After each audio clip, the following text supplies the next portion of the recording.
Good morning, स्वागत है आपका CNBC आवाज़ पर। आप देख रहे हैं स्टॉक 20 का पहला मुकाबला और ये मैच की शुरुआत करने से पहले देख लेते हैं कि रूल बुक किस तरह की है। किसी भी शेयर का 10 दिनों का औसत वॉल्यूम 1 लाख से कम नहीं होगा। एक एक्सचेंज पर लिस्ट होने पर 10 दिनों का औसत वॉल्यूम कम से कम 50,000 होना चाहिए। शॉर्ट करने की सलाह केवल फ्यूचर एंड ऑप्शंस के शेयरों पर ही दी जाएगी। सर्किट में बंद हुआ कोई भी शेयर टीम में शामिल नहीं होगा। 10 रुपए से कम के किसी भी शेयर पर कोई सलाह नहीं दी जाएगी। फ्री हिट सेगमेंट में एक शेयर ऐसा होगा जिसमें नियम कम से कम लागू होंगे, लेकिन ध्यान रखें बिना स्टॉप लॉस के किसी भी शेयर में ट्रेड न करें। और मेरे सहयोगी कैप्टन अनिल जी मेरे साथ मौजूद हैं। अनिल जी नमस्कार। और इस मैच की शुरुआत करने से पहले देख लेते हैं कि पिच रिपोर्ट कैसी है, यानी कि विदेशी बाजारों से किस तरह के संकेत। हमने देखा था यूएस के बाजार में शुक्रवार को एक मिला जुला कारोबार था। डाउ और S&P अपने लो लेवल्स के आसपास ही क्लोज हुए थे। यूरोपियन मार्केट्स में भी करीब आधे % के आसपास ही कमजोरी थी, जिसका कि Q3 के वापसी होने के डर यूएस के मार्केट्स में देखने को मिले। वैसा इंपैक्ट हमने आज शुक्रवार को यूरोपियन मार्केट्स पर देखा। तो और एशियन मार्केट्स की भी जहाँ तक बात है तो वहाँ पे कमजोरी के साथ ही शुरुआत देखने को मिली। लेकिन अपवाद के तौर पे एसजी निफ्टी का अगर हम बात करें तो करीब 14 पॉइंट्स के आसपास के गेंस के साथ यहाँ पे शुरुआत होने की बात यहाँ पे एसजी निफ्टी की ओर से निकल के सामने आ रही। तो इस बीच किस तरह की रणनीति होती है हम दोनों कैप्टन्स की, उस पर नजर रहने वाली। अनिल जी, यहाँ पे एशियन मार्केट से तो कमजोरी के संकेत है, लेकिन एसजी निफ्टी में आज तेजी के संकेत आ रहे हैं। 14 पॉइंट के आसपास की गेंस है। कैसे स्ट्रेटलाइज करेंगे अपनी टीम को आज? वैसे बल्लेबाजी के साथ ही उतरेंगे, क्योंकि हमारे सिलेक्टर्स मानते हैं कि आज भले एसजीएक्स निफ्टी थोड़ी मजबूती के संकेत दे रहा हो सकता है हम सुस्त शुरुआत करें, लेकिन वहीं पर खरीदारी के मौके होंगे और फिर से हमें लगता है कि सेकंड हाफ में शायद बाजार तेज होता हुआ नजर आए। तो बाय ऑन डिप्स वाली रणनीति के साथ हम उतरने की कोशिश कर रहे हैं। मिली जुली टीम बनाई है, दिग्गज भी है, मिड कैप्स भी हैं और साथ ही कुछ एक गेंदबाज भी। और आप क्या कर रहे हैं? बिल्कुल, बल्लेबाजी की राय हमारे सेक्टर्स भी यहाँ पे दे रहे हैं। सेक्टर्स का लगता है कि शायद जिस तरह से हमने देखा था शुक्रवार को काफ़ी अच्छे गेंस देखने को मिले थे। जो मेजर इंडाइसेस हैं, जो लार्ज कैप काउंटर्स हैं, वहाँ पे काफ़ी अच्छे गेंस देखने को मिले थे। इस बार जो ये हफ्ता है शायद वो मिड कैप्स और स्मॉल कैप्स का हो सकता है, तो उस लिहाज से ज़्यादा मिड कैप और स्मॉल कैप काउंटर्स को यहाँ पे शामिल करने की बात हमारे सेक्टर्स कर रहे हैं। और बल्लेबाजी भी फोकस हमारा भी रहेगा। सेक्टर्स को लगता है कि अगर यहाँ पे सुस्त शुरुआत होती है तो कमजोरी के साथ शुरुआत होती है तो यहाँ पे खरीदारी करने के बेहतरीन मौके, क्योंकि शुक्रवार को जिस तरह का मोमेंटम था वो शायद आज भी यहाँ पे जारी रह सकता है। तो कोई भी अगर यहाँ पे कमजोरी के साथ शुरुआत होती है तो आपको खरीदारी करने के मौके ढूंढने चाहिए। तो जो बेहतरीन बल्लेबाज है उन्हें यहाँ पे शामिल करने की बात करेंगे कर रहे हैं सिलेक्टर्स यहाँ पे।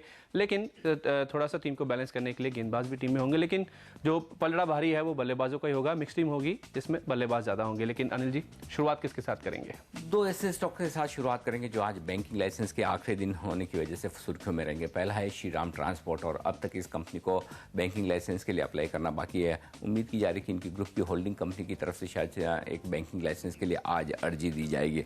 और आप देख रहे हैं किस तरह से बैंकिंग लाइसेंस के बड़े दावेदारों के जैसे ही बैंक लाइसेंस के लिए अर्जी देने के बाद स्टॉक 5-5, 7-7% भागते हुए नजर आते हैं। वैसे ही हमें लगता है श्रीराम ट्रांसपोर्ट में भी एक बड़ा मूव बन सकता है, क्योंकि जो कुछ भी दावेदार है उनमें कॉर्पोरेट घरानों के लिहाज से देखा जाए तो ये एक बहुत स्ट्रॉन्ग कंटेंडर माना जा रहा है। वजह साफ है कि जिस तरह का इनका NBFC का कारोबार है, जिस तरह की देश भर में प्रेजेंस है और ब्रांचेज हैं और फाइनेंसिंग, ट्रक फाइनेंसिंग के मेजर कारोबार में है, उसको देखते हुए ये एक मजबूत दावेदार साबित होगा। और ऐसे में आज जो आखिरी दिन है बैंकिंग लाइसेंस के लिए अप्लाई करने का, उसको देखते हुए हमें लगता है कि श्रीराम ट्रांसपोर्ट एक ऐसा स्टॉक हो सकता है जहां पर खरीदारी का एक अच्छा मौका बन सकता है। 750 रुपए के टारगेट के साथ यहां पर एक खरीदारी की जा सकती है और 700 रुपए के आसपास का एक स्टॉप लॉस लगाना चाहिए। IFCI ये दूसरा प्लेयर होगा जहां पर खरीदारी करने की राय हमारे सिलेक्टर्स की। हालांकि ये तो ऑलरेडी अर्जी कर चुके हैं बैंकिंग लाइसेंस के लिए, लेकिन हमारे सिलेक्टर्स मानते हैं कि जुलाई सीरीज इस स्टॉक के लिए काफी इंटरेस्टिंग और काफी पॉजिटिव हो सकती है। दिक्कत सिर्फ एक ही है कि 20% के आसपास की तेजी ये स्टॉक शुक्रवार के सेशन में ऑलरेडी दिखा चुका है। तो अगर आज बाजार का मूड कंसोलिडेशन का और थोड़ी कमजोरी स्टॉक में आती हुई दिखे तो वहां पर खरीदारी के अच्छे मौके होंगे। हमारे सिलेक्टर्स मानते हैं कि इस सीरीज में ये स्टॉक जबरदस्त रनअप दे सकता है। आसानी से 30 के ऊपर के लेवल हमें इस सीरीज में आते हुए दिख रहे हैं। तो ऐसे में पोजिशनल ट्रेडर्स के लिए यहाँ पर अच्छे मौके होंगे और जो इंट्राडे स्विंग करने वाले ट्रेडर्स हैं उनके लिए भी यहाँ पर चूंकि स्टॉक वोलेटाइल भी है और लिक्विड भी, तो बाय ऑन डिप्स वाली रणनीति लगाकर IFCI में भी खरीदारी का मौका बन सकता है। बैंकिंग लाइसेंस के लिए तो अप्लाई किया ही है, वो तो अलग बात है कि मिलेगा या नहीं, लेकिन मैनेजमेंट जिस तरह से बदल रहा है उसके बाद ऐसा समझा जा रहा है कि IFCI के लिए जो सबसे बुरा वक्त था वो अब खत्म होता हुआ दिख रहा है। 28 रुपये ये होगा टारगेट ऊपर की तरफ का, जिसके लिए आप IFCI में करें खरीदारी। 26 रुपये के आसपास का स्टॉप लॉस भी जरूर लगा लें। बताइए संदीप, आप किससे शुरुआत करेंगे पारी की?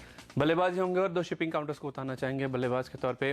शुक्रवार को हमने देखा था कि यूएस के मार्केट्स में एक सेल ऑफ देखने को मिला था। डर यही है कि Q3 वापस हो सकता है और फेड गवर्नर की ओर से बयान निकल के सामने आए थे कि सितंबर की जो मीटिंग है वो शायद ऐसा समय हो सकता है जबकि जो Q3 है उसे वापस करने पर फेड भी यहाँ पे विचार कर सकता है। और वजह यहाँ पे साफ है कि जिस तरह से यूएस की इकोनॉमी में सुधार देखने को मिला है, जो GDP ग्रोथ वहाँ पे नंबर्स निकल के सामने आ रहे हैं, उसके बाद अब कहीं ना कहीं फेड को लगता है कि अब जो Q3 प्रोग्राम है उसको यहाँ पे टेपर डाउन करना शुरू किया जा सकता है। वैसे में हम देख रहे हैं कि दुनिया भर के बाजारों में चाहे वो चाइना की बात हो, वहाँ पे एक क्रेडिट क्रंच की सिचुएशन की बात की जा रही थी, लेकिन वहाँ के जो सेंट्रल बैंक है उन्होंने यहाँ पे कदम उठाने की बात करी है। यूरोप में भी हम देख रहे हैं कि जो मंदी की सिचुएशन बनी थी उसके बाद अब काफ़ी हद तक यहाँ पे जो चीज़ें हैं वो स्टेबलाइज हो चुकी है। तो उस लिहाज से यहाँ पे दुनिया भर के जो बाजार हैं, वहाँ पे दुनिया भर की जो इकोनॉमीज है, वहाँ पे अब कहीं ना कहीं स्टेबलाइजेशन लौट रहा है और वहाँ पे ग्रोथ यहाँ पे लौटती हुई नजर आई। तो उसका फायदा यहाँ पे शिपिंग कंपनीज को भी देखने को मिलता है और खासतौर पर जो बाल्टिक ड्राई इंडेक्स है वहाँ पे हम देख रहे हैं कि काफ़ी अच्छे गेंस देखने को मिल रहे हैं। 52 वीक हाइस के आसपास हम वहाँ पे कारोबार देख रहे हैं और बाल्टिक ड्राई इंडेक्स खासतौर पे जो शिपिंग कंपनी जो फ्रेट रेट चार्ज करती हैं उसका यहाँ पे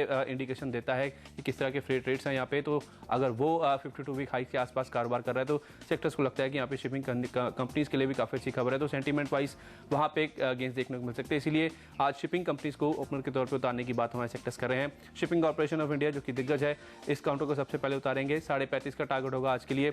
33 रुपये 70 पैसे का आपको स्टॉप लॉस भी रखना चाहिए। इसके साथ साथ मर्केटर और एक कंपनी इसी स्पेस से छोटी कंपनी है, सेक्टर्स को लगता है कि यहाँ पे भी आपको 11 रुपये 90 पैसे या 12 रुपये तक के टारगेट्स आज देखने को मिल सकते हैं।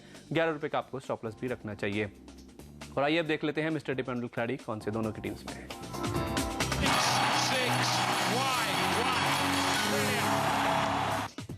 एक्साइड वायदा कारोबार के इस प्लेयर को उतारेंगे हम मिस्टर डिपेंडेबल के तौर पर और हमारे सिलेक्टर समझते हैं कि बैटरी बनाने वाली ये कंपनी काफ़ी मजबूती के साथ आगे बढ़ती हुई नजर आ रही है और मार्केट शेयर को लेकर जो पहले काफ़ी चिंताएं थी फंड्स की वो अब दूर होती हुई दिख रही, क्योंकि लगातार अब अमरा राजा से जो इनका कॉम्पिटिशन चल रहा था जिसकी वजह से मार्केट शेयर इनका कम होता हुआ दिख रहा था, अब कंपनी फिर से मार्केट शेयर गेन करती हुई नजर आ रही है। पहला पॉजिटिव ये है। दूसरा पॉजिटिव है कि इसके चलते हुए इनके मार्जिन पर जो प्रेशर आने की बात कही जा रही थी वो डर अब दूर होता हुआ दिख रहा है। तीसरी बात है कि कंपनी ने पिछले वीकेंड पर ही एक प्राइसेज में अपने प्रोडक्ट की प्राइसेज में हाइक लेने की बात कही है। ऐसे स्ट्रॉन्ग बस है और 5% के आसपास इनके प्रोडक्ट से दाम बढ़ाने की बात कही जा रही है। तो ये सारे पॉजिटिव ट्रिगर्स और जाहिर सी बात है कि दाम उस वक्त बढ़ाए जा रहे हैं जबकि ऑलरेडी यहाँ पर लेड की जो इनके लिए सबसे बड़ा रॉ मटेरियल है उसकी कीमतें काफ़ी कम होती हुई दिख रही है। कमोडिटीज़ के दाम जिस तरह से तेज़ी से गिर रहे हैं, लेड की कीमतें कम होती हुई दिखी है और कम होने के बावजूद अगर कंपनी प्राइस हाइक ले रही है तो ये वाकई में काफ़ी बड़ा पॉजिटिव कहा जा सकता है। इन सब फैक्टर्स को देखते हुए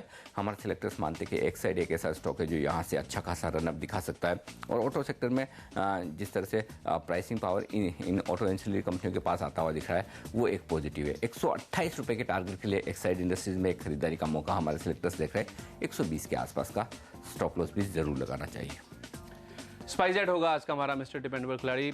2-3 वजह हैं जिसकी वजह से सेक्टर्स को लगता है कि स्पाइसजेट में आपको खरीदारी करके चलना चाहिए। पहली बात तो ये कि वैल्यूएशन वाइज काफ़ी अट्रैक्टिव है, अच्छा खासा यहाँ पे जो करेक्शन है इस काउंटर में ऑलरेडी यहाँ पे देखने को मिल चुका है।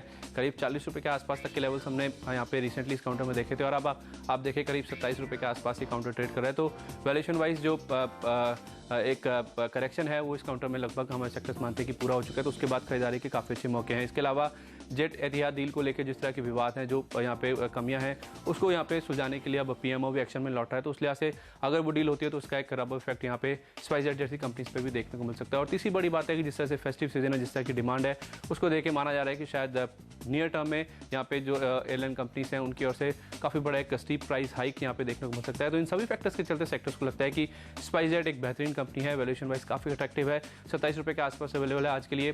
28 रुपये का टारगेट लेकर इस काउंटर में आप खरीदारी करके चले। अगर आप थोड़ा सा पोजीशन नजरिया भी लेकर चले तो 30-31 के जो लेवल्स हैं वो बहुत जल्दी इस काउंटर में देखने को मिल सकते हैं। आज के लिए हालांकि 26.5 का स्टॉप लॉस लगा के इस काउंटर में आप खरीदारी करके चल सकते हैं।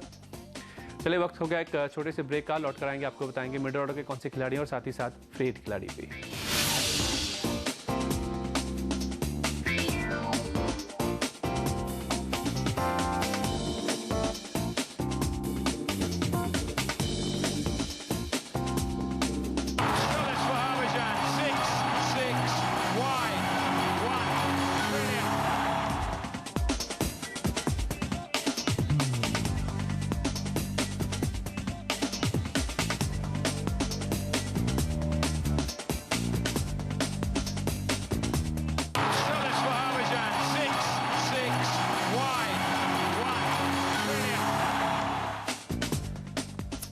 और अब वक्त है मिडिल ऑर्डर के प्लेयर्स उतारने का। 3 और बेहतरीन बल्लेबाज उतारने की हमारे सेलेक्टर्स की राय। रिलायंस इंडस्ट्रियल इंफ्रा ये होगा अगला स्टॉक जहां पर खरीदारी करने की राय मुकेश अंबानी ग्रुप की कंपनी और नवी मुंबई एयरपोर्ट के साथ है ये जुड़ी हुई, क्योंकि उसी एरिया में जो इनका एसीजेड आ रहा है वहाँ पर रिलायंस इंडस्ट्रियल इंफ्रा की भी एक स्टेक है। और शुक्रवार को जो प्रधानमंत्री ने इंफ्रास्ट्रक्चर से रिलेटेड सारी मिनिस्ट्री के साथ जो मीटिंग की, उस मीटिंग में ये पॉजिटिव आता हुआ दिख रहा है कि नवी मुंबई के जो एयरपोर्ट है उसको मंजूरी देने की बात कही गई है। तो ये एक पॉजिटिव हो सकता है। उस लिहाज से हमें लगता है 350 के टारगेट के लिए खरीदारी का एक मौका यहाँ पर दिख रहा है। 334 के आसपास का स्टॉप लॉस लगाकर यहाँ पर आप ट्रेड कर सकते हैं।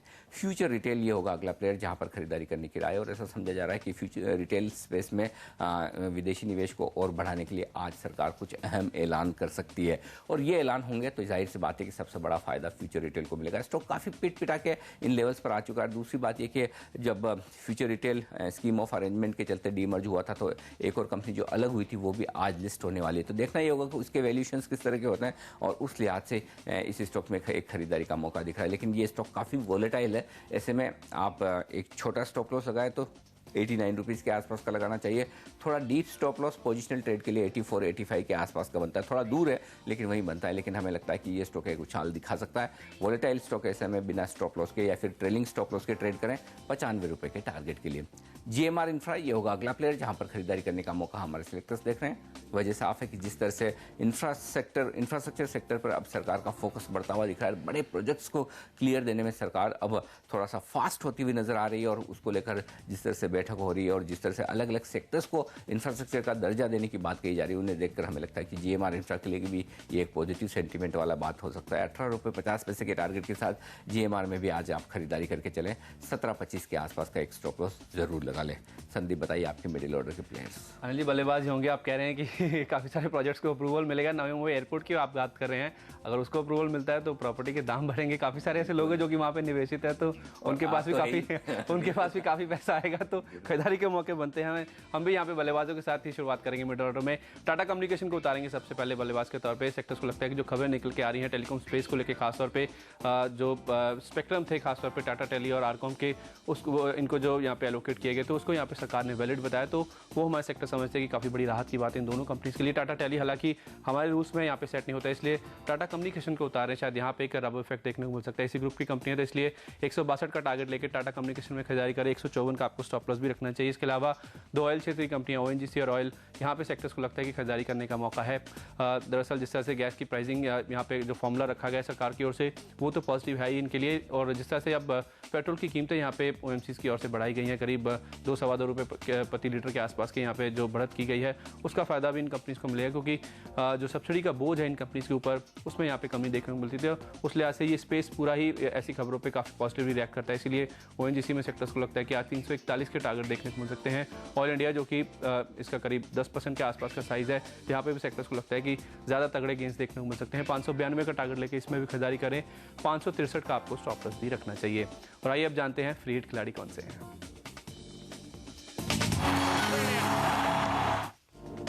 अरविंद लिमिटेड वायदा कारोबार के इस प्लेयर को हम उतारेंगे फ्री हिट बल्लेबाज के तौर पर। हमारे सेक्टर समझते हैं कि कुछ पॉजिटिव खबरें आती हुई दिख रही है, उस वजह से अरविंद लिमिटेड में एक तेजी का अच्छा मौका बन सकता है। पहली बात तो ये कि आज डाइस्टार नाम की एक इंटरनेशनल MNC कंपनी के साथ में मैन्युफैक्चरिंग फैसिलिटीज़ के लिए अरविंद ने करार किया है।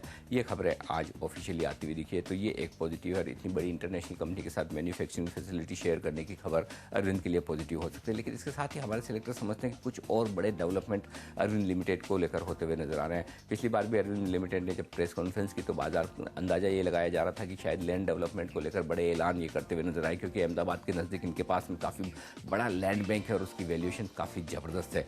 लेकिन वो ऐलान टलता हुआ नजर आया था। हमारे सिलेक्टर समझते हैं कि शायद जल्दी ही ये सारे डेवलपमेंट आपको फिर से सामने आते हुए दिखे। दूसरी एक बड़ी स्ट्रॉन्ग बच जो बाजार में की जा रही है वो कि शायद टाटा ग्रुप की कंपनी वेस्ट साइड, जो कि इसी तरह के अपरेल और उसके रिटेलिंग के कारोबार में है, उसके साथ किसी न किसी तरह का अरविंद मिल्स के साथ किसी तरह का आउटसोर्सिंग के लिए या फिर प्रोडक्ट्स के लिए जॉइंट वेंचर हो सकता है। दोनों के पास अच्छी स्ट्रॉन्ग ब्रांड्स है और बड़े ग्रुप हैं। इस तरह के जो भी डेवलपमेंट अगर सामने आते हुए नजर आते तो उसके दम पर अरविंद लिमिटेड एक अच्छी तेजी दिखा सकता है। इस लिहाज से हमारे सिलेक्टर्स मानते हैं कि फ्री हिट बल्लेबाज के तौर पर आज इसे टीम में जगह देनी चाहिए। और वैसे भी अगर आप देखें तो पिछले 2 सेशन में जो कुछ भी तेजी बाजारों में हुई है उसमें अभी तक इस स्टॉक ने पार्टिसिपेट नहीं किया है। ज़्यादातर दिग्गजों तक खरीदारी सीमित रही और अब थोड़े बहुत हाई बीटा स्टॉक्स चले। तो जो ऐसे स्टॉक्स हैं मिड कैप स्पेस में जहाँ वैल्यूएशन काफ़ी अच्छे हैं, करेक्शन अच्छा हो चुका है, अब तक पार्टिसिपेट नहीं कर पाए, वहाँ पर आज तेजी का मौका बन सकता है। उस लिहाज से अरविंद लिमिटेड को हम फ्री हिट के तौर पर उतारें। 84 रुपये का टारगेट होगा ऊपर की तरफ का, 77 रुपये के आसपास का एक स्टॉप लॉस लगाकर खरीदारी का बेहतरीन मौका हमें यह नजर आता है। संदीप बताइए, आपका फ्री हिट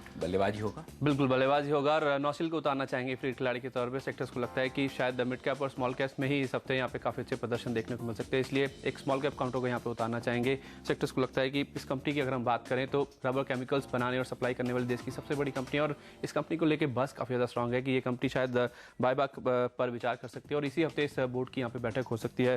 सेक्टर्स को लगता है क्योंकि रूमर काफ़ी स्ट्रॉन्ग है इस कंपनी को लेकर बायबैक का है, इसलिए आज ही यहाँ पे 10% से ज़्यादा की तेजी इस काउंटर में देखने को मिल सकती है। वैसे भी रिस्क रिवॉर्ड रेशो काफ़ी फेवरेबल है क्योंकि लास्ट फ्राइडे अगर हम देखें तो इस कंपनी ने अपना 52 वीक लो टच किया था और सुनने में ऐसा आ रहा है कि जो बायबैक का प्राइस है वो शायद 20 से 22 रुपये के बीच में हो सकता है। सेक्टर्स को लगता है कि नौसिल शायद अगला क्रॉम्पटन ग्रीव्स हो सकता है क्योंकि आपको याद होगा 25 जून को क्रॉम्पटन ग्रीव्स ने 71 रुपीज़ का अपना 52 वीक लो टच किया था और उसी दिन कंपनी ने बायबैक का अनाउंसमेंट किया था और उसके बाद हमने देखा था कि स्टॉक फिलहाल अगर आप देखें तो करीब 87 रुपीज़ के आसपास ट्रेड कर रहा है, यानी कि पिछले 4 ट्रेडिंग सेशन में ही करीब 16 रुपये के आसपास के गेंस हमने क्रॉम्पटन ग्रीव्स के काउंटर्स में बनते हुए देखे हैं और ऐसी ही स्टोरी शायद नौसिल के साथ भी रिपीट होती नजर आ सकती है। चूंकि स्टॉक एक स्मॉल टिकट साइज काउंटर है तो उस लिहाज से सेक्टर्स को लगता है कि जो रिएक्शन है वो और भी ज़्यादा वाइल्ड इस काउंटर में देखने को मिल सकता है, ना केवल आज के लिए बल्कि पोजीशन नजरिए के लिहाज से भी जो ट्रेडर्स हैं इस काउंटर में उतर सकते हैं। इतना ही नहीं, इस कंपनी को लेके जो वैल्यूएशन है वो भी काफ़ी अट्रैक्टिव है क्योंकि इस कंपनी के पास लैंड बैंक काफ़ी ज़्यादा है। गुजरात में इनके पास लैंड पार्सल्स मौजूद है जिनकी अगर आप उन लैंड पार्सल की वैल्यू करें तो करीब 250 करोड़ रुपए के आसपास आती है, जबकि ये पूरी कंपनी अगर आप देखें तो इसका मार्केट कैप केवल 240 करोड़ रुपए के आसपास का है। बुक वैल्यू 22 रुपए की है और स्टॉक आप फिलहाल देखें तो 15 रुपए के आसपास ट्रेड कर रहा है। सेक्टर्स को लगता है कि इनके जिस तरह के प्रॉफिट्स हैं FY13 में 34% की ग्रोथ देखने को मिली थी, 42 करोड़ रुपए के आसपास का मुनाफा आया था, तो उस लिहाज से सभी पैरामीटर्स पर हमें ये कंपनी काफ़ी ज़्यादा पसंद है और बस काफ़ी स्ट्रॉन्ग है बायबैक को लेके, इसलिए आज काफ़ी अच्छे मूव्स इस काउंटर में देखने को मिल सकते हैं। 18 रुपए का टारगेट लेके इस काउंटर में आप खरीदारी कर सकते हैं। 14 रुपये 75 पैसे का आपको स्टॉप लॉस भी रखना चाहिए। तो नौसिल होगा आज का हमारा फ्री हिट खिलाड़ी। चलिए वक्त हो गया एक छोटे से ब्रेक का, लौट कर आएंगे, आपको बताएंगे आखिरी 3 खिलाड़ी कौन से हम दोनों की टीम्स में और साथ ही साथ कैप्टन चॉइस भी।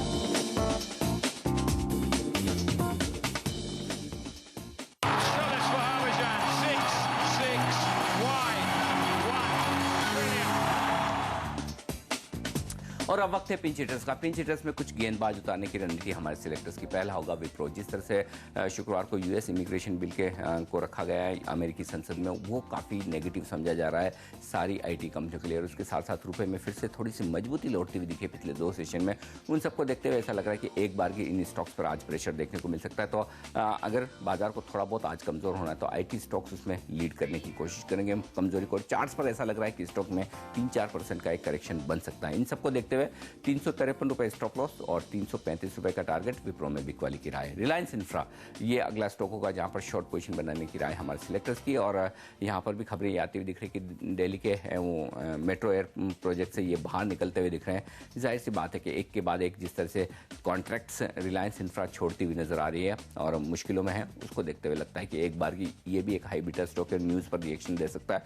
लेकिन चूंकि बाजार के मूड के साथ स्विंग भी कर सकता है तो लोअर लेवल पर शॉर्ट ना करें या फिर स्ट्रिक्ट स्टॉप लॉस के साथ करें। दोनों ही स्टॉक सेम प्राइस पर बंद हुए इसलिए टारगेट भी सेम है और स्टॉप लॉस भी सेम। 353 का स्टॉप लॉस, 335 के आसपास का टारगेट रिलायंस इंफ्रा के लिए भी। और आखिरी प्लेयर के तौर पर रिलायंस कम्युनिकेशन को उतारेंगे, लेकिन यहाँ पर खरीदारी करने की राय होगी। 2 बड़ी वजह। पहली बात तो ये कि टाटा टेली और रिलायंस कम्युनिकेशन के जो कुछ भी ये लाइसेंसेज वापस लेने की बात कही जा रही थी, ऐसा समझा जा रहा है कि ये लाइसेंसेज वापस नहीं लिए जाएंगे। ये एक पॉजिटिव। और दूसरी पॉजिटिव शुक्रवार को प्रधानमंत्री की मीटिंग के बाद आती हुई दिखी जिसमें टेलीकॉम और टेलीकॉम से जुड़ी सर्विसेज को इंफ्रास्ट्रक्चर का दर्जा देने की बात कही जा रही है। और अगर ये फाइनली अप्रूव हुआ ही समझिए जो ऑफिशियली हो जाता है तो उसके बाद में जाहिर सी बात है इन कंपनियों के लिए सस्ते दाम पर लंबी अवधि के लिए कर्ज जुटाना ज़्यादा आसान होगा। रिलायंस के लिए इस वक्त, रिलायंस कम्युनिकेशन के लिए सबसे बड़ी दिक्कत यही है। ऐसे में हमें लगता है 123 रुपये के टारगेट के साथ यहाँ पर भी आप खरीदारी करके चल सकते हैं। 117 के आसपास का स्टॉप लॉस जरूर लगा लें। बताइए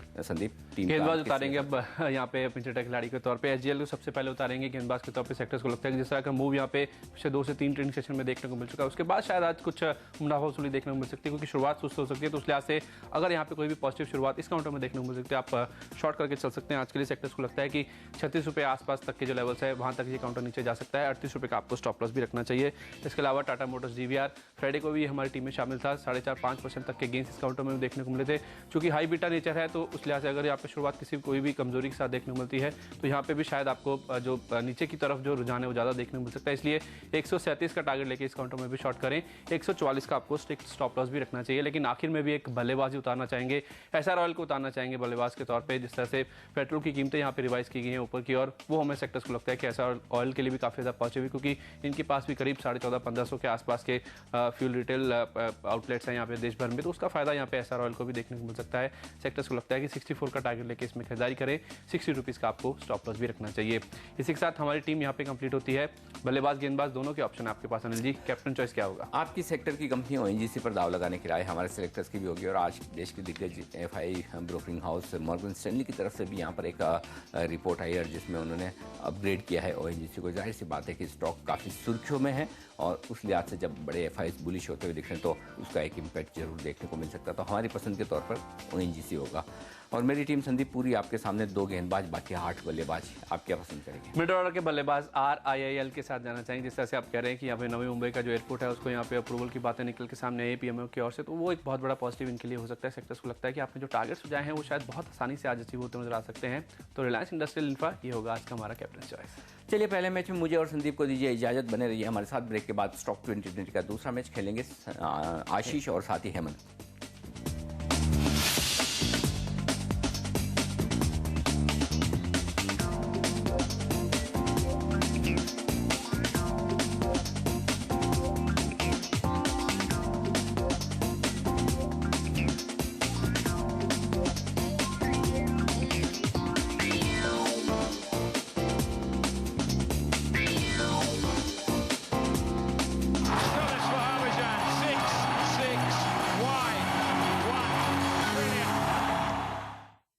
मुंबई अंतर्राष्ट्रीय शहर है।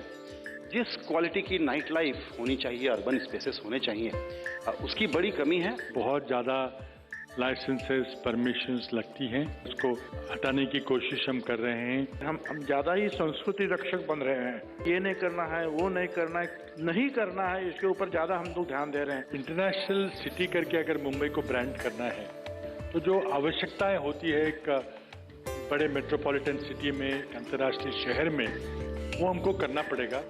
कैसे लौट सकती है मुंबई की रौनक, इस पर CNBC आवाज की एक खास पेशकश। मुंबई मेरी जान, इन वक्त पर सिर्फ CNBC आवाज पर।